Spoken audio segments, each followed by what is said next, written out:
Hello. Hello there. I'm Leon. How are you? I know you are. Yeah, I'm very well, thank you. Nice to speak to you. You sound like you're from England. Yes, Leon, that's pretty true. I think that's close to the mark. Where are you from in England? Northwest of England. Does the accent not give me away?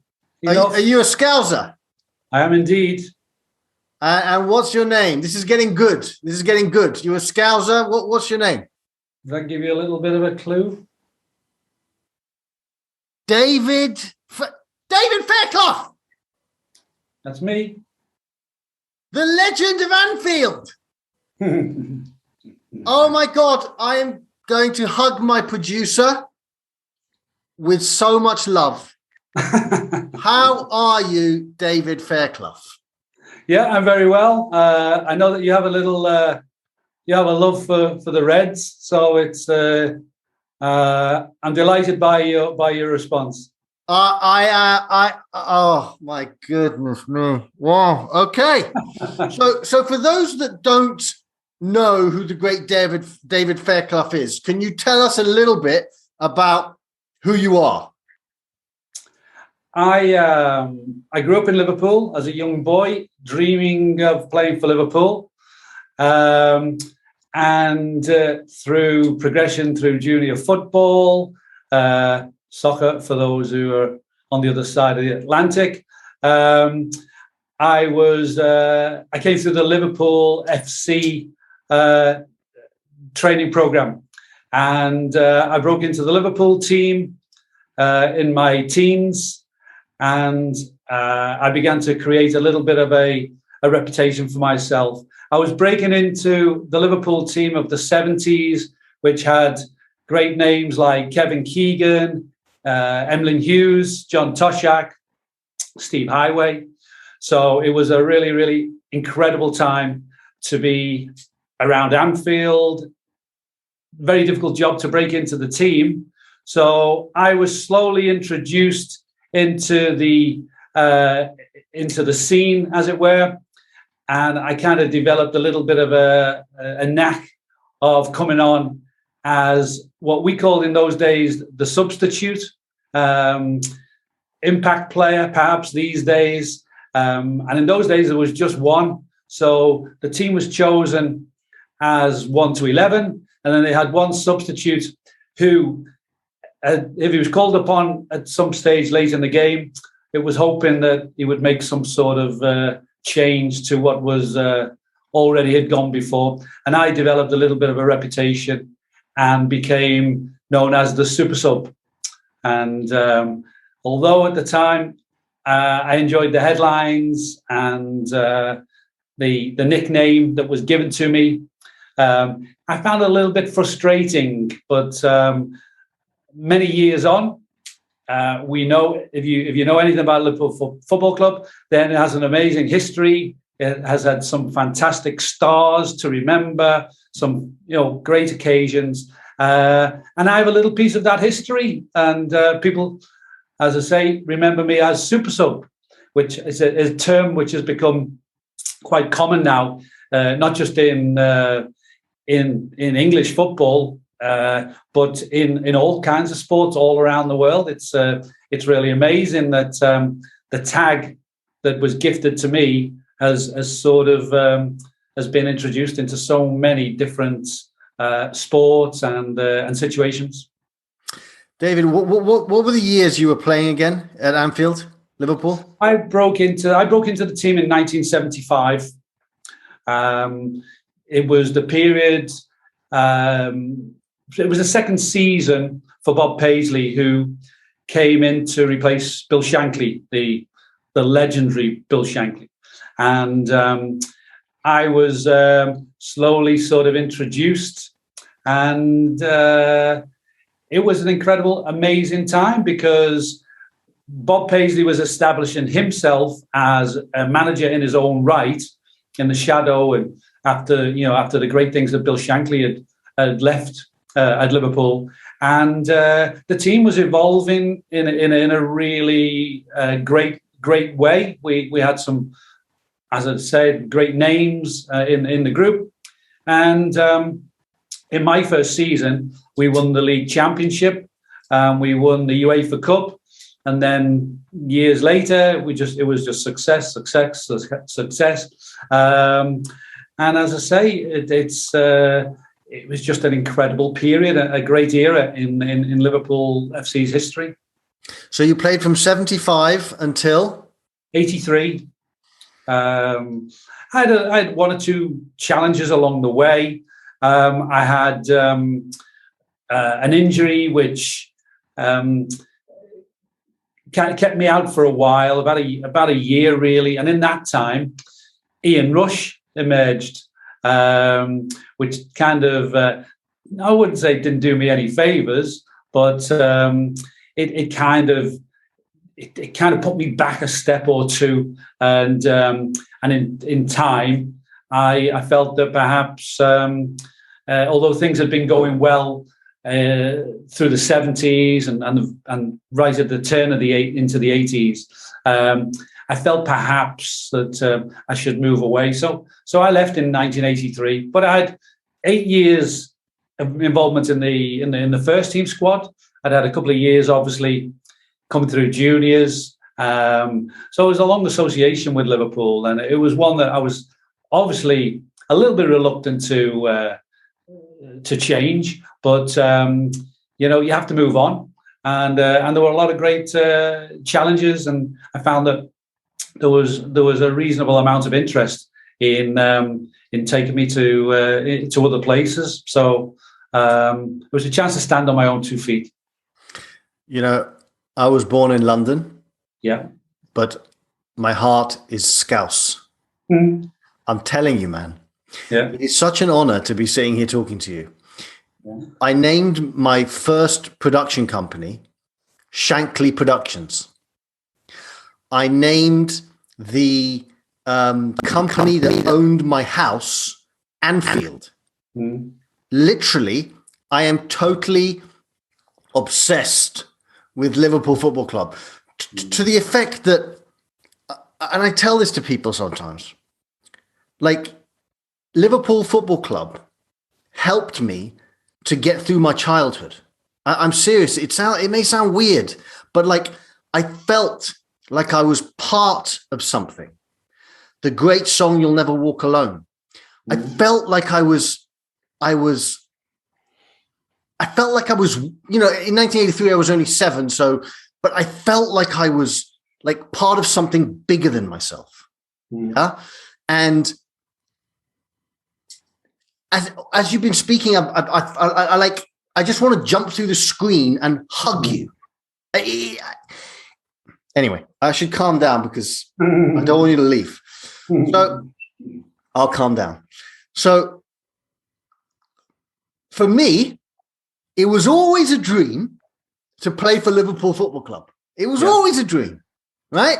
Now, clearly I wasn't good enough to play for anyone, to be honest with you, but it was a dream. And based on what you're saying, and based on where you came from and come from up in Liverpool, I could imagine that it was a dream for you to play at Liverpool. So, what is it like? What is it like to be in the dressing room, to put on the Liverpool kit, to walk out to the Kop, to listen to "You'll Never Walk Alone," and to play for 90 minutes at that hallowed ground? What is it like to live your dream? Yeah, well, growing up in Liverpool, and I grew up just a few hundred yards away from Anfield, so we were very much within earshot. I went to school, which was even a bit nearer to Anfield than where I lived. It was all football for me. People spoke. We were talking a couple of days ago, and people talked about what was your earliest memory. And my very earliest memory was of my mother telling me that my dad had gone to watch Liverpool in an away game in 1961. And that's the very first thing I can ever remember vivid in my mind. So it was football night and day in my street where I lived, and we reenacted various moments. You see pictures in the paper, not in the way, football wasn't covered in quite the same way. So we saw pictures in the paper. We might see a little bit of news, on the TV news, and we just copied our heroes. And for me to be able to go to Anfield from such an early age as well, my dad, as I say, was a Liverpool fan, so he introduced me at that very young age. I remember walking around Anfield in about 1962. I was only 5 years old.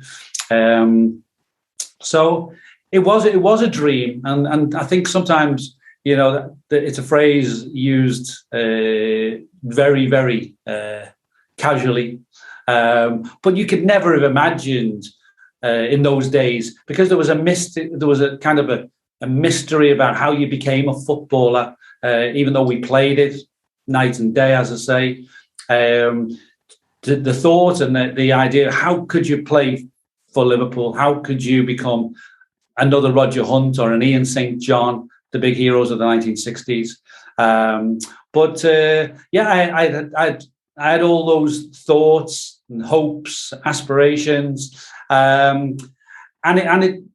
fortunately for me, I was a good player at an early age. I began to get a little bit of recognition playing in representative teams for the city schoolboy sides.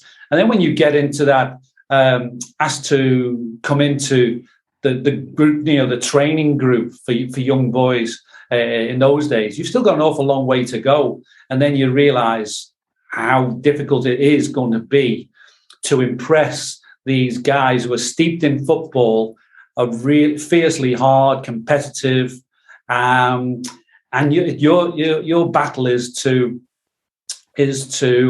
convince them that you're made of the stuff that is good enough for Liverpool, and you're forever hearing different comparisons. If you want to play for the first team, you've got to do this, you've got to do that, you've got to be this, and it is an amazing journey to come through as a local born player.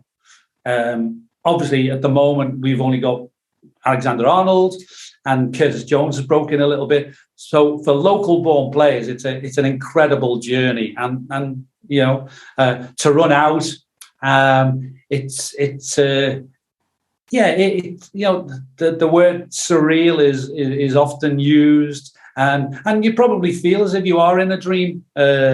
Is this actually happening? But you don't get that much time to actually to take stock of it, because you're judged on every moment that you're on the field. Because if you don't sort of live up to the standard, and in those days, as I say, the standard that I was competing with was so fantastic.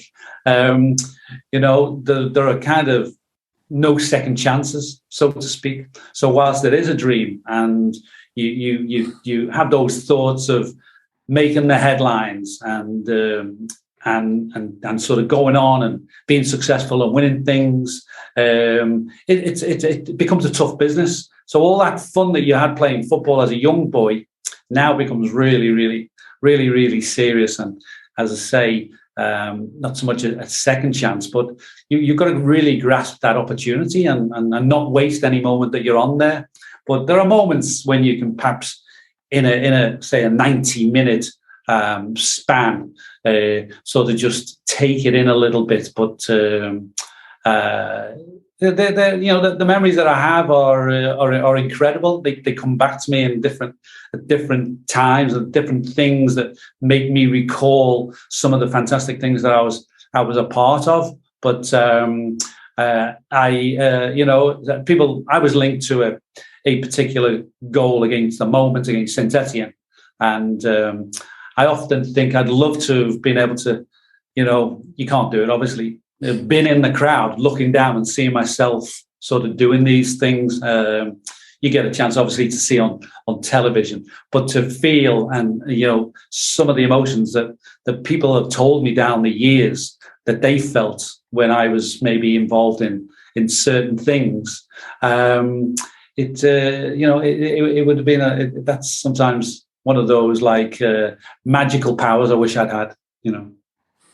To tell everyone about that Saint-Étienne goal and what happened to you as you scored it, and the feelings that were going through you, I mean, if you can, because like as a fan, I'm like having my own experience, right? I mean, I wasn't with the Saint-Étienne goal. I wasn't, because I was only 7 or whatever. But now I'm having that experience as a fan, right?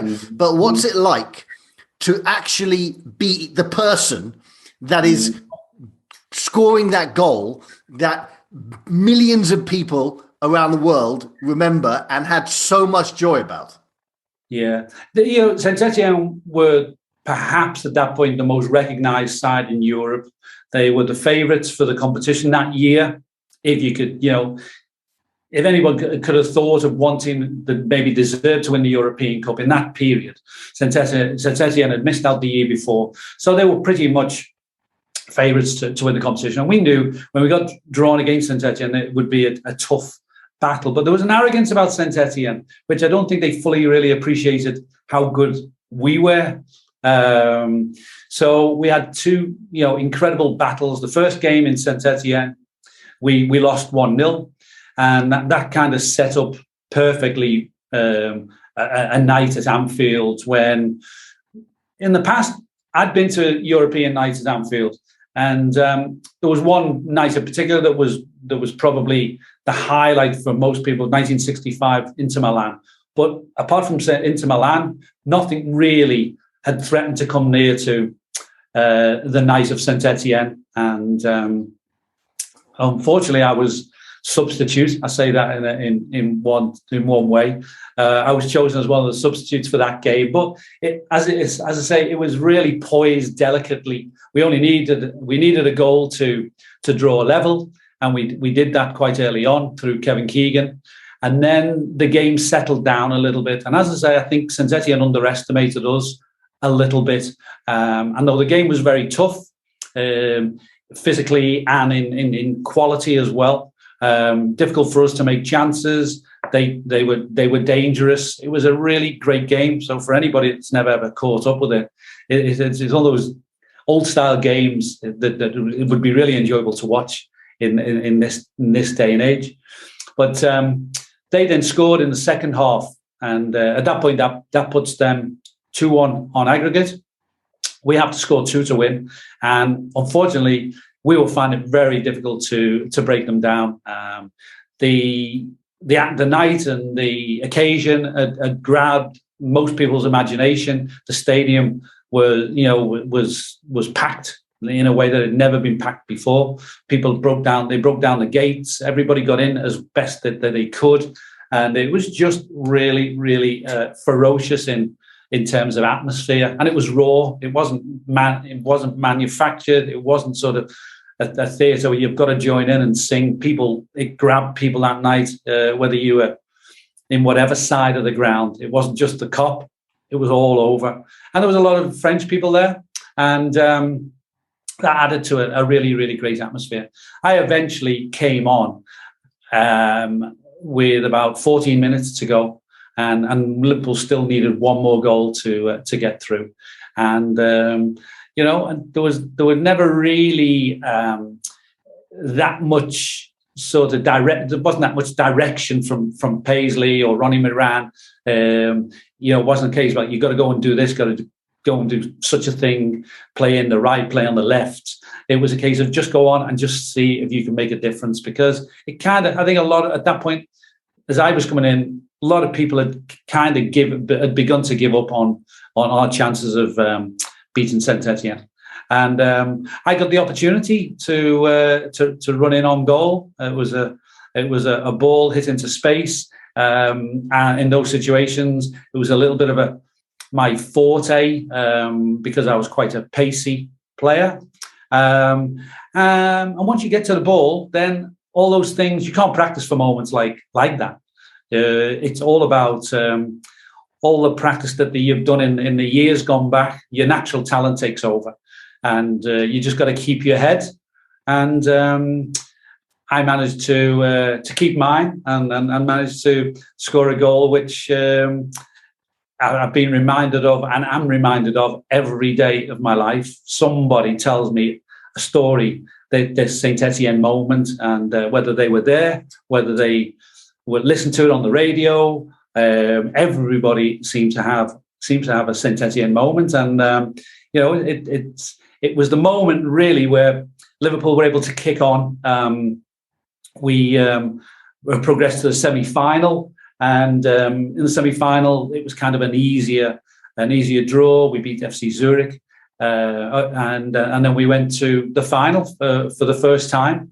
And it'd been a little bit of a kind of a holy grail for Liverpool to get to the European Cup final for the first time, and to win the European Cup first time was really, really special for all Liverpudlians. It was it was kind of the dawning of Liverpool's domination for a number of years, and I'm very grateful to the fact that people remember Saint-Étienne so very fondly, and they put a lot of emphasis on the part that the goal against Saint-Étienne played. And as I say, no one would believe how many times I talk about Saint-Étienne and I hear people's stories. I've heard some of the most strangest and weirdest recollections. I wish I'd documented them all, to be honest. It would make a fantastic read. Amazing. So if my memory serves me correct, Liverpool won their first European Cup in '77, right? Yeah. Which was when I was born. So I'm your lucky charm. Yeah, there you go. No, it all began with you. It all began with me. So you won it in '77, you won it in '78, and you won it in '81, right? Yes, yeah. So you've won the European Cup 3 times. For the Americans who may be listening, winning the European Cup is like winning the Super Bowl, right? Yeah. So you've won the European Cup 3 times. What does it feel like? What did it feel like to lift that trophy? Because as a fan, it feels amazing. But as a player who's actually on the pitch lifting the European Cup, it's like it must on some level have been like an out of body experience. Well, I was at Anfield a couple of weeks ago. I was with a group of people, and in linked to their experience was the opportunity to have their photograph taken with the European Cup. They weren't allowed to touch it. That's one of the rules that the club places on that opportunity. But they tell me, because I'm standing alongside these people, that I can touch it. And when you people tell you, that they're almost fainting standing next to the European Cup. And they said, we can't touch it. You've touched it. I said, yeah, I've touched it. So it's one of those things that I said to people, it's so heavy that you get your chance, you hold it for a moment or two, and then you pass it to the next guy, because it's such a heavy thing. It's such a beautiful trophy, and it's a very, very solid.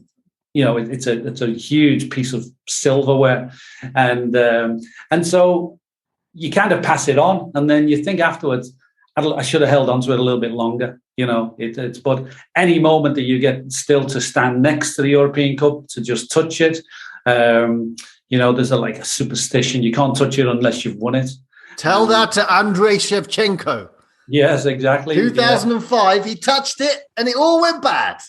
It did, yeah. So that's the superstition that still exists. And I've never touched the FA Cup. I've never won the FA Cup, so I've never touched the FA Cup. And that's one of those sort of, it's like the theatrical world has its superstitions. Football has its superstitions as well. But it's a huge trophy. It's a beautiful trophy, but it's heavy. And I had those memories of seeing Billy McNeil for Celtic lifted back in '67, being the first British team, and you never think that you're going to be in that situation, that you're going to hold such a prestigious trophy. And fortunate to have done it, so many times now. It's it's kind of it makes me blush to think how many times I've sort of been able to touch at the European Cup. Amazing. Did you ever meet Bill Shankly? I met Bill Shankly many times. Yeah, many times. And as a young boy, initially signing for Liverpool, I mean, Shanks was the man. Shanks was a human god. And for my dad, I think that was probably the biggest thrill initially when we first met Bill Shankly for the first time. And Bill Shankly welcomed us to Anfield and said, we hope you're going to have a career at Liverpool. That, as I say, go back to a couple of things I said earlier. I mean, that's the second steps of the ladder. You're just starting. But for Shanks then to just say, he gives you, kind of a welcome in, a kind of a brief about what's going to be expected of you to be a Liverpool player, and it's up to you then to perform. So I initially came in as I got a great picture of me and Shanks, me signing on at 17, which I have on my phone. And Shanks is, I mean, to think, I signed I signed apprentice in 1973, and then I signed professional in January 1974. And I was 17, and Bill Shankly was about 64, I think. I think I'm older than Shanks I am now. And to think that I'm embarking on my career, and within 8 months, Shanks would have retired, and I was kind of fortunate in a way because I lived very close to where Shanks lived, so I got to know him probably, if not better, after he retired and resigned, because we'd see him in the local neighbourhood and the charity events that I'd sort of taken part in. But he was an amazing man, and people ask about Shankly all the time. I mean, what was it that he had? And he was the most enthusiastic person that you'll ever have met. He just bred enthusiasm, passion. He was humble. He didn't look for fame or anything like that. What you saw was what you got with Shanks, and he just bred enthusiasm about, great to be alive, and you couldn't be doing anything better, son, than being at Liverpool, training to be a footballer every day of your life. I mean, it was just he was an inspirational person. There's no two ways. And when Shanks spoke, you stood and you listened, because his voice had such gravitas. It was deep and it was meaningful, and he didn't tell lies. He said what was in his mind, and it just came out. There was no falseness about what he said. It was amazing, and I was very, very lucky and fortunate to say down the years I've become friends with all those boys who were in Shankly's 60s team, who basically built modern Liverpool. And nobody has a bad word to say about Bill Shankly, and that's very unusual to find. Nobody tells you something that they didn't like about him, because even though he was the boss and he had to make some very difficult decisions, the way he did things and the way he inspired people, he was just magnetism to be around. And what he inbuilt into Liverpool, we still run on today. You'll never walk alone, and the passion and he didn't just. So when he came into Liverpool, he said, he saw the potential in players and the stadium and all those things. But he said he thought that the fans could be the greatest in the world as well, and he locked into the passion that the fans have, and the fans still have that passion. And people who come to Anfield and experience maybe for the first time, or they come as a visitor I think people feel that there's a passion about Liverpool fans that maybe doesn't exist in every place, and that's why Anfield is one of the reasons why Anfield is so special. And in modern times, we've had great managers, they've come and gone. We've had some poor managers as well. But we have Jurgen Klopp, and Jurgen Klopp is a modern day Bill Shankly. The comparisons were made a few years ago, and even the guys who played in the 60s have said he's the nearest thing to Shanks. And I live very close to Jurgen. In fact, I live in the same street, so I see Jurgen, and Jurgen is incredibly similar.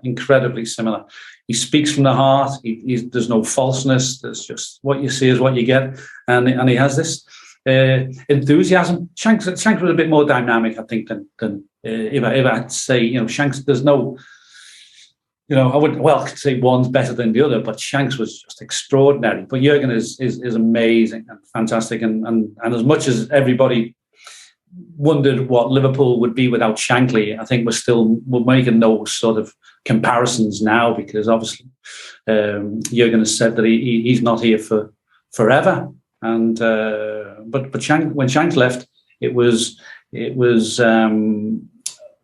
the word?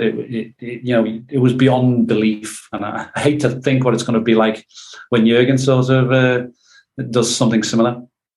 Well, you know what? If and when Jurgen Klopp leaves, clearly he's going to leave at some point, right? Yeah. I think you know what's going to happen. I think you know who's going to take over, right? Well, I think there are suspicions, and obviously that person has dreams to be the Liverpool manager. There's no sort of hiding behind his sentiments. But for the moment, Stevie G is he's doing his best to achieve in the Premier League, and he has to achieve it at Aston Villa. It's not a foregone conclusion that he will become the next Liverpool manager or a Liverpool manager in the future, unless he matches up and it shows that he has all the qualities needed. He won't get that opportunity, but he dreams of it. I know Stevie quite well. Again, I live very close to Steve, and there's no hide in the fact. Like, he dreamt of playing for Liverpool. I think he dreams of being Liverpool's manager one day. Stevie G, legend. So let me ask you a question. Where were you when Liverpool played in 2005? And for those of you who don't know, basically in 2005, there was the European Cup final between AC Milan and Liverpool. And I'll let David explain what happened. And there's a reason why I'm asking you, where were you? Yeah, I was there. I had a fantastic position in the stand or the tribune, whatever you familiar with. It was an incredible night. No, there's no hide in the fact. I think in modern times, I think it's sort of, initially it was maybe the comeback of comebacks, and I think it's been held out there as a sort of an example for kids who find themselves in a hopeless situation, maybe, that, think of Liverpool in 2005, what they did, coming back the way they did against a team as powerful and as fantastic as AC Milan. So it tells you anything is possible. But it was the only game I can remember where I cried. And I didn't cry because of football so much. I just cried. The fans make me so emotional. When I feel and see the love that people have for for a football team, passion that is just, indescribable. That really makes me proud to think that I've played and I've worn the red shirt. And I'm very lucky because I get a lot of love from Liverpool supporters, people, who saw me play, some people who've only read and maybe see me on clips of old TV clips, when they see me around Anfield and all those type of things. It's it's something really, really special to say that you've been a Liverpool player and achieved success, because the love is undying. If you don't let them down, then they'll love you forever. And that miracle of Istanbul is, was a miracle. I was doing a little. I was asked to do something for MasterCard in the tent, the hospitality tent before the game. And alongside me was a guy who played for AC Milan, who at this point in time I just forget his name. He was an AC Milan player, and Jurgen Klinsmann was the world ambassador for MasterCard, and so the guy on the MC introduces us to the crowd, and there are people obviously from both sides, and he says to the AC Milan legend, how do you think, what will happen, and he says AC Milan will win, no problem, 2-0. And I'll be a little bit more diplomatic. And says, when it comes to me, he says, how will the guy? I said, well, they'll be tight, I said, but I think Liverpool will win by 1 goal, 2-1. I said, 2-1. And he comes to Jurgen Klinsmann. He said to Jurgen, what do you think? He said, Jurgen Klinsmann says, I think it will be a draw. He said, it will be a tie. He said, but Liverpool will win on penalties. He said, because they have the German. And everybody laughed. And, I think some of the people I told this to Dietmar Hamann, and he thought that was, he was delighted to think that Klinsmann thought that Didi was going to be the sort of the deciding factor in such a game, but he was right.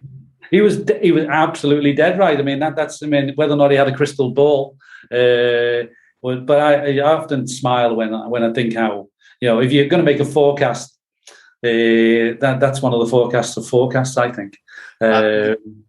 Absolutely. I want to tell you about my experience in 2005. I was supposed to go to the game, but my passport was with the passport office, and they were supposed to give it back to me in time, but they didn't. So I couldn't go. So I was really upset.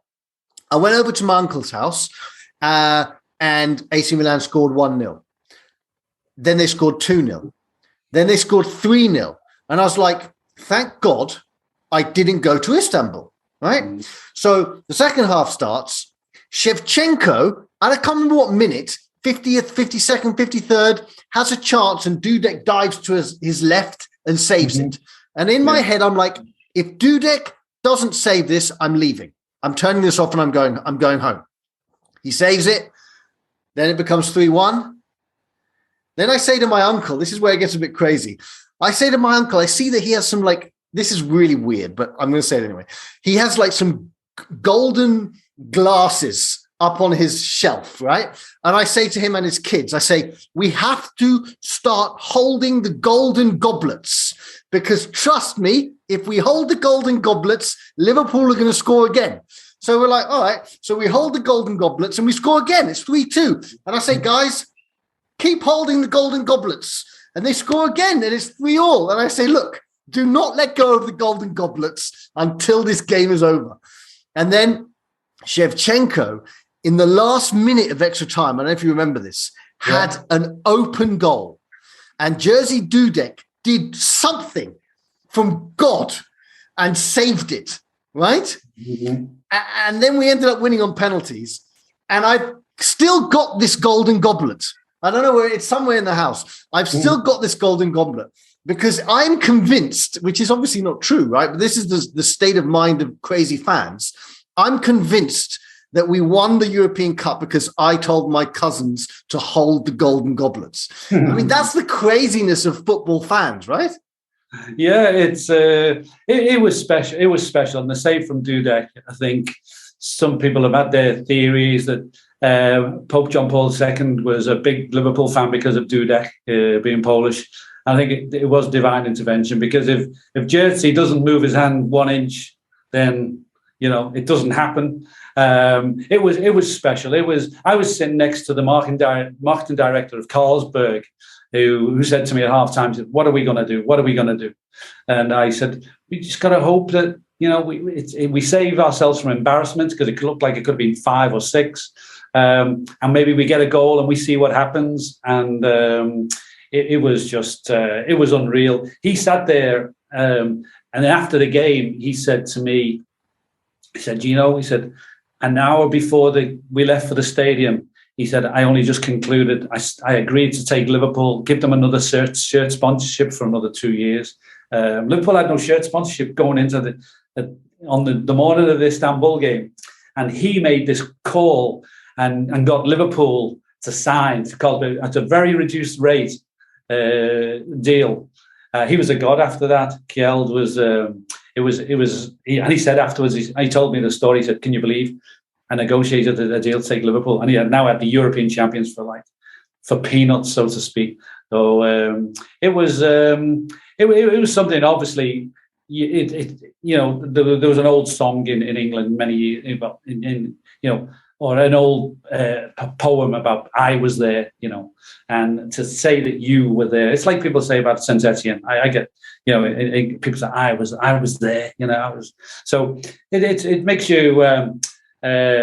These are the things that bond us as Liverpool fans that we've been able to share and be a part of so many amazing successes. I know it's only football. Life is much more.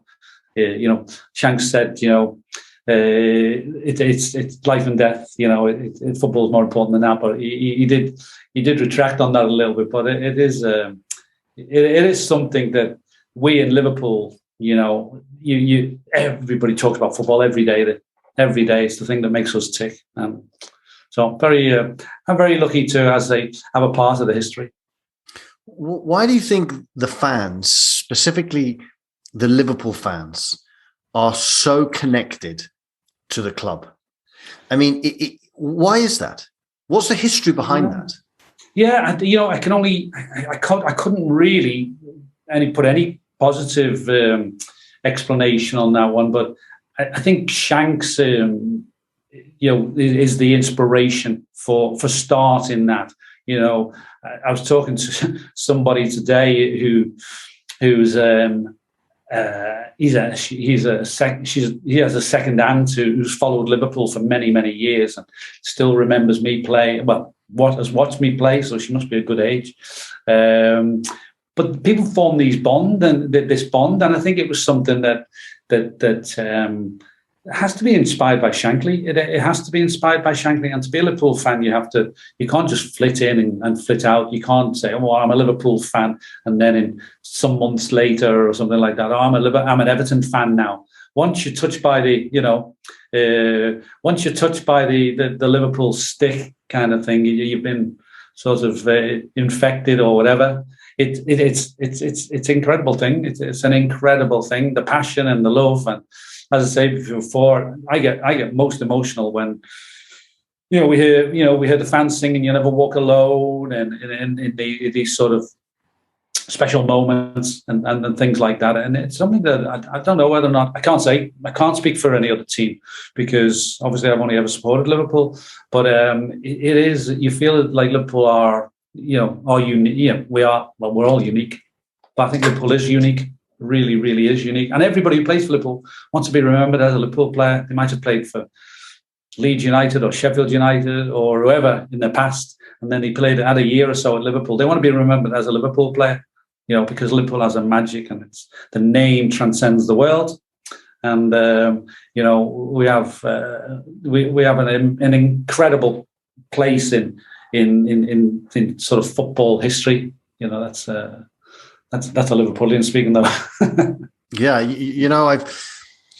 a lot of us have an understanding of sports through the lens of a fan, right? But it's clearly much rarer, to have an understanding of sport, let's say soccer, football, through the lens of someone that's actually played it. And it's like we kind of touched on this. It's like you had mentioned that it's kind of surreal. I had kind of mentioned how it was like an out-of-body experience. Why is that? I mean, that's a bit of a philosophical question, but what is happening? I've always wondered, what is the psychology of sport? Why are fans so? It's like, why are they so into it? Like sometimes what happens to me when I watch these games, it should never be recorded. Let's put it that way, right? Mm-hmm. I just go crazy. And you see it all over in all different types of sports. But how would you answer that question from someone who's experienced firsthand the actual sport as opposed to the fan? I'd love to have an answer, a real answer. But I remember being a Liverpool fan and going to the game, as I say, from the ages of 4, 5, going in the what was the boys' pen section at Liverpool all those years and singing and being incredibly linked to my heroes. You know, my all-time hero was Roger Hunt, and I was very lucky enough in the years later to become Roger's friend and to think that I sang for them and obviously enjoyed the moments that we were all in. You know, we were all enjoying growing up through the 60s. To then be emotionally attached to individuals and be, you know, to be friends and like Roger Hunt passed away last year, and I was, you know, I spoke at one of his memorial services and stuff. And I don't know whether or not things like that sort of you become emotionally attached to, whether or not it's a player or it's the manager, or I don't know. But you know, we in Liverpool, we always felt that we were. I mean, rival fans talk about Liverpool. You know, it's always, you know, it's always you kind of thing. I think Liverpool have always been perceived as being like a little bit, not so much an outpost, but we're like a little republic on the side of where we're positioned in the country, and we've always felt sort of we're battling our own battle, and we're not so much England, we're Liverpool, and I don't know, some part of me tells me from a Liverpool point of view that we feel as if we're a little separate republic, and we battle for it, and we have the name Liverpool. So as a city and as a club, we're sort of defending a number of things, and we do it best with football. We show that we have resilience and we have battling power, and we have talent, and we have humour as well, and we can laugh and we can appreciate, and we can be generous in defeat. We're not bitter. You know, we take it on the chin. We know when we haven't been good enough. Liverpoolians are a special breed. The Kingdom of Anfield. The Republic of the Kingdom of Anfield, very much. So, I have a favour to ask of you. Yeah. Next time you see Jurgen Klopp, let him know that there is an Englishman in Los Angeles who has a very powerful right foot. He's nimble, he's quick, he's smart, he's got a football brain. And if Mo Salah doesn't sign his contract, which I hope he does, Jurgen can come to me and I will sign for a very low fee. And, you know, I think it could resolve a lot of his problems, a lot of his striker problems. Yeah. Well, I think there's a few in the queue. I think the queue begins at the P ahead. I think Leon for that one. I think, a lot of us ex-players, we meet on fairly regular occasions, and it's all, we all have that. Not so much regret, but we would think it would have been great to play for Klopp. You know, I know people will say the same about Shankly and Paisley, but we were fortunate. But we'd love to have played for Klopp as well. And I say I've spoken to him on many and many occasions, and I think he's inspirational. I'm sure. You know, he has a different type of management. He's very tactile. And not many managers are like Jurgen Klopp. You know, he gives his players a lot of love, and I think he gets that back because what he gives he gives so much of himself. Yeah, he comes across as a good man. So, David, look, it's truly been a pleasure. I would go so far as to say it's been an honour. I'm going to let my producer know that he's going to get a raise. And it's just a beautiful thing to be able to chat with someone who's so closely affiliated to an organization that means the whole world to me. It truly does. It like flows through my very being. And to be able to connect with someone in a way that is as authentic as one can get, right? Because you knew a little bit about me, but I knew nothing about you until I knew who you were. Then I knew everything about you, right? Well, everything within that time frame of you playing for Liverpool.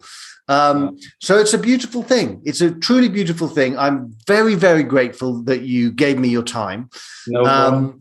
And I just want to thank you. And it's been a pleasure. I mean, my son spent a little bit of time in LA a few years ago, and he became friends. He kind of was adopted by some friends, and they've become huge Liverpool fans. And we converse on WhatsApp most weeks and stuff. So we have an association with his American family in LA, and they come over here from time to time. So it's a great place, and I say it's great to feel your love for Liverpool from so far away. Beautiful. Well, thank you very, very much once again. You're welcome, Leon. Thanks. Great to talk to you. Hello, everyone. It's Leon here, aka the Kindness Guy. If you like my videos, which I hope you do, don't forget to press the subscribe button and also to ring the little bell so that the notifications notify you that I have